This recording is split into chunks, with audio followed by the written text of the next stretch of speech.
What's going on, everybody? It's Ghost Story, back with another Phantom Parade video. Today we're doing Key Tower Limit Stage Tech Masters, or Limited Tower Stage 2. This one is against Ghetto. Again, if you've seen the previous video, which I will have linked in the description, which was the Yuji and Saki video, we've had this weird little issue. It's from the PC app, so we're going to go under the same idea that we had last time. Two teams against this boss, and hopefully we get both of them done in a relatively easy manner. So we're running Kamo, Kaido, Miguel, Blue Yuji, and Blue Inumaki. I haven't really used two out of the two out of the 5 units in question, which would be Miguel and Blue Yuji. I haven't really used him as much as I'd like, mainly because he's like the oddball of the Yujis. But start skill 3. Let's get some curse energy going. And I haven't really used Miguel before. I'm gonna be honest. A little fun fact about Miguel: I pulled him off of a paid single. Never really used him at all. Used him against like a very basic, how would I say this? A very basic story mode stage, just to see what he does. And I was just so unimpressed by what he did. And I want to see if the SP system makes him seem pretty cool. We're just gonna see how he flows. There's no way he could be bad. I mean, a lot of people are saying he's very, very, very useful. Especially for taijutsu.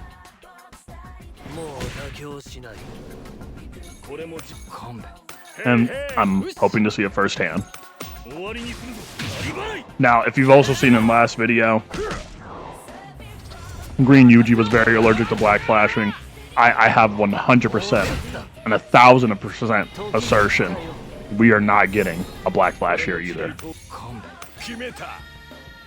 You know what? But let's buff this turn. Let's debuff over here.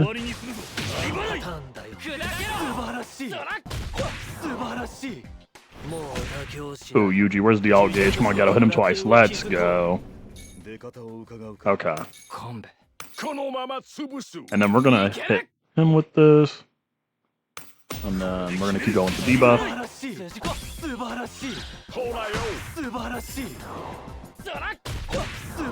My goodness, that debuff is ridiculous. And we're just gonna lay the hammer down on Ghetto. We're laying down the fire. Actually, actually, nah. Kamo's good. Well, we'll just do Flying Red Scale next turn. And split up. And then Miguel and Yuji are gonna hopefully do something nice. 2.6 million on Kamo. Did I forget to use I forgot to use the memory on Inumaki. You know what? It doesn't even matter. We're going places no matter what. 4.5 million. Whatever.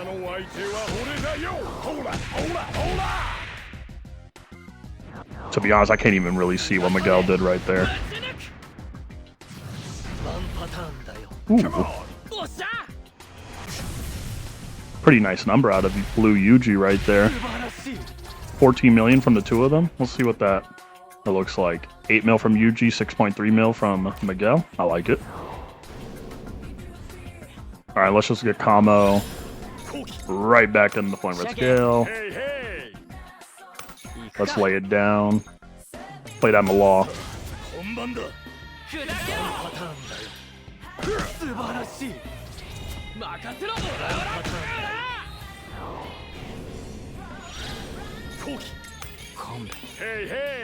Laying down the law here.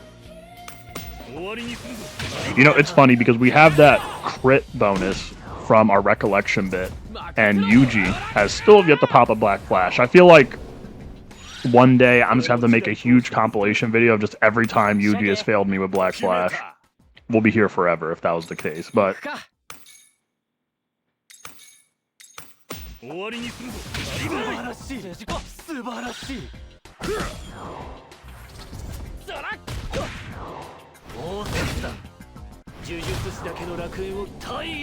Now, Ghetto's ultimate is an AoE ultimate, so popping provocation wouldn't really matter. I'm hoping we can survive without healing, actually, and heal afterwards. We're going to buff on Miguel. And we're going to hopefully get that alt gauge build up with Yuji. No Black Flash. Why would we ever have one? Miguel should be fine. Plus you don't... Oh, and the AoE hit Inumaki. Alright. Could probably finish this just fine without Inumaki in the first place. Let's see.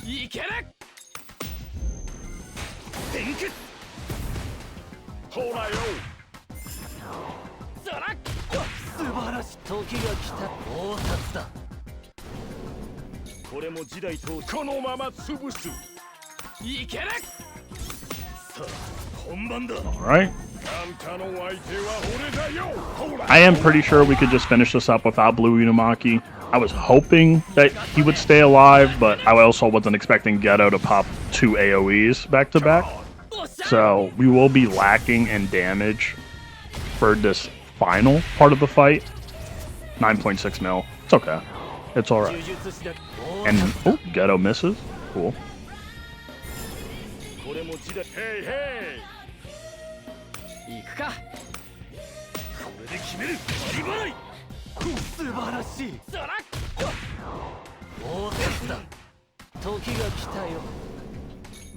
Alright, let's hope we can get ultimate again in a reasonable time frame.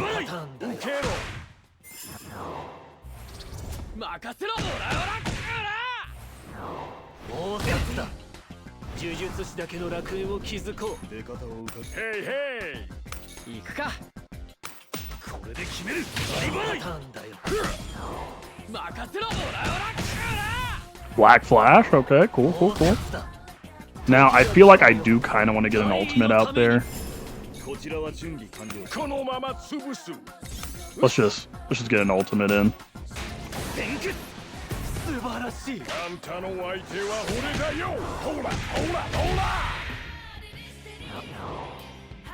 Because we could just die this turn flat out.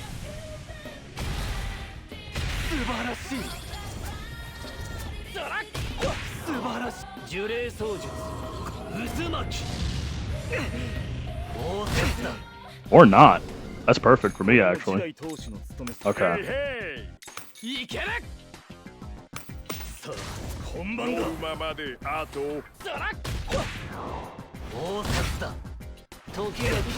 I like how Miguel's alive through all of that. I'm completely okay with this. Hit him with the rope. We're gonna debuff again for one more turn.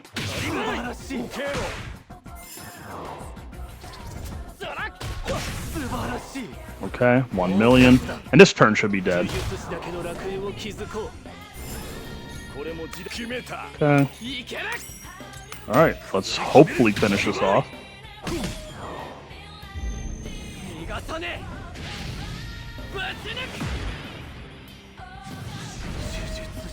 Okay, and that is Limited Tower 2 with Yuji and Miguel. It went a lot rougher than I wanted it to go. Definitely because Blue Inumaki died very early on. I was holding on to that healing recollection bit, hoping that he would live, but I mean, everything went fine. Everything went fine overall. I mean, we could have finished it quicker, but we'll see what the next team has to offer us. We're back with another team. So, I mean, we could have went the quote-unquote lore accurate route. I mean, so we're kind of are, but obviously this Yuta isn't exactly from the fight with Ghetto. But, I mean, it's a Yuta. And I don't think I've used this Yuta on the channel yet or even spoken about him. But this guy, at least for global, he is ridiculously, and I mean ridiculously strong. I feel like When it comes to this unit in Sukuna, I feel like an interesting thing that I like to think about is there was this idea that A1 of this Yuta was better than A5 Sukuna, and I feel like I could probably make a video on that in the future. For a little bit of spoilers on my opinion on it, I don't think that an A1 Yuta is just flat out better than Sukuna. I mean, I have him at A3 at the moment, and yeah, I feel like Yuta is a better unit overall, but I feel like if you do have an A5 Sukuna, like me, which is rare because, you know, people aren't really wailing out for limited units to that degree. But if you are, you would know that A5 Sukuna is by no means whatsoever a slouch in any way, shape, or form. It'd be ridiculous to even assume that. 7.5. Let's go, my boy. Now, Yuta, what you got for me? You know what? Let me just... I might as well just go to sleep at this point. This is going to be Yuta's game for the rest of the duration. This is 25. 17 million out of Yuta right there. 8 mil from Kamo. Good. Alright, now. Wouldn't it be... Actually, no. We're just gonna lay it in. Get that skill 3 from Yuta.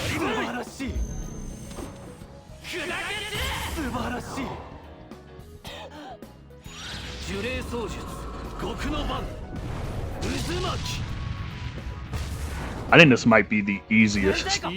Like, Blue Yuta just makes content so obsolete where he's in it. Like, look at that. 8.2 million on a skill 3. Now, I know the future anniversary units that are coming, and by future, I mean the ones that are on JP, are going to be just as ridiculous as this guy. It's just the fact that Blue is suffering so horribly. And I'm not even going to say it's suffering horribly through a DPS problem, because if you would want my opinion on things, it wasn't a DPS problem we were suffering with Blue. This is like a mono color problem in general, because you'll notice that like basically everybody on this team except Yuta is a sub DPS that just happens to have debuffing. Like there's, I mean, obviously Inumaki is like the closest to a true debuffer on this team, at least from his initial kit.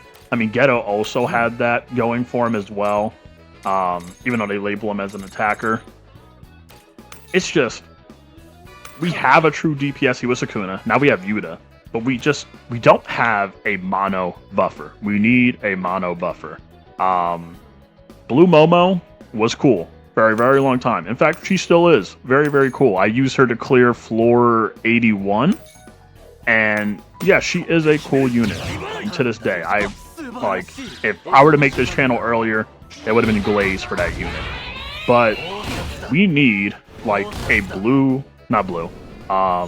an equivalent unit for Blue that's like Yellow Shoko or Green Shoko or Red Nanami or any of those. Because this current meta, where we're just sitting here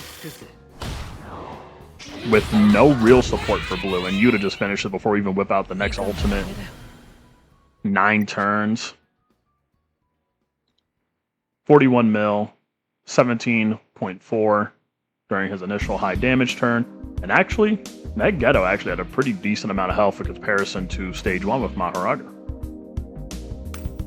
So, that was floor 2. Limited Tower Floor 2. This video should be posted the day after. Not the day after. Like 2 days after the first Limited Tower Floor video. Like I said, this was going to be like a mini-series for every single month, new Limited Tower Floor. I'll take it on. I'll try multiple teams. Mainly just 2. I don't want to make the videos too long. But that was Geto. And obviously, like I was saying, Blue is in a weird spot. Blue is in a weird spot. In fact, let's just take a gander at Blue for a second. We just don't, all we have is you. And you phased out just a little bit. We need that equivalent. We need that yellow Shoko equivalent, that green Shoko equivalent. We need that red Nanami equivalent. We just need something, anything for blue. And I feel like the reason why some Zap hasn't done anything like that is because they are definitely scared what like a fully realized him and what a fully realized him would look like. I mean, that's why if you were to go to floor 81 at the moment, you would quite literally see when receiving continuous damage applies HP recovery to self each turn. Like they've made these floors so Sukuna cannot thrive. And if you want to know, if you don't know, I'm pretty sure if you hit this boss with continuous damage, I tested just to see how ridiculous the health regen is. I'm pretty sure it's like 21 million per turn, so it makes the fight quite literally impossible. But yeah, that was Limited Floor 2. Next video will be Limited Floor 3. If you liked the video, please consider subscribing. A couple of videos should be popping up on your screen right about now. It will be the previous Limited Tower stage and a showcase video for Green Nanami. Thank you for watching. This is Jay, aka It's Ghost Story, and this is Phantom Parade. Peace out. Bye.